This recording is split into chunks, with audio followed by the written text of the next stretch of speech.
Почнахме, тогаш имаше и работа и се одлучихме да го работиме. Ајде, молам, костенчиња. Колку? Колку се како оди? 100 грама е 6. 100 грама, 200 дај. 200 000.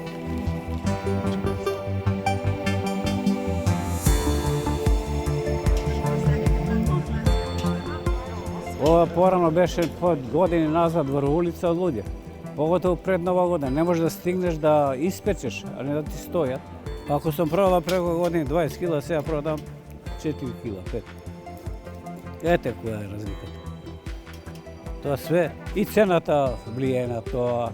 И народот малку се плаши од криза, од тоа, секој си го стега денарчето, да не биде полош утре. Еве, струјата ќе поскапи, горивото ќе поскапи, дрвата ќе поскапат, зимници.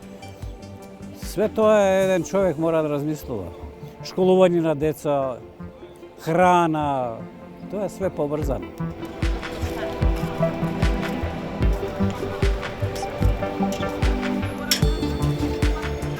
Сега и во старт 150 денари. И во старт се јаги, зашто нема понуда. Порано те молеа, у Скопје ми носеа коста. Најголема цена 35 динари. Цени ќе чуе испод 150. И колку ќе ги продаваш? Ако направиш ти калкулација во производството, сушење, расипани, ќумур, па и ќумур па све поскапува, све. Значи тоа нема со ова набавна цена нема сметка да се работи. Ние одавно вика да ја поскапиме, кој ќе купи?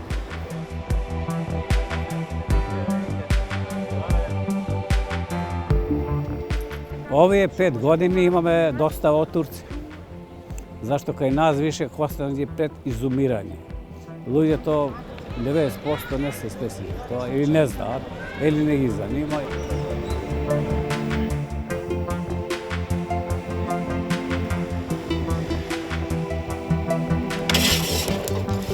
Највише климатските промени влијаат костенот да се сушат дрвјата, да се уништи буквално.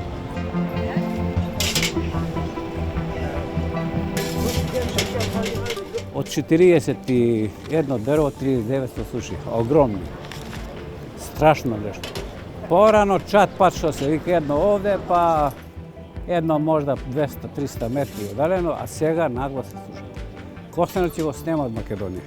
Вака како што стоја работи за 10 години нема да има костен.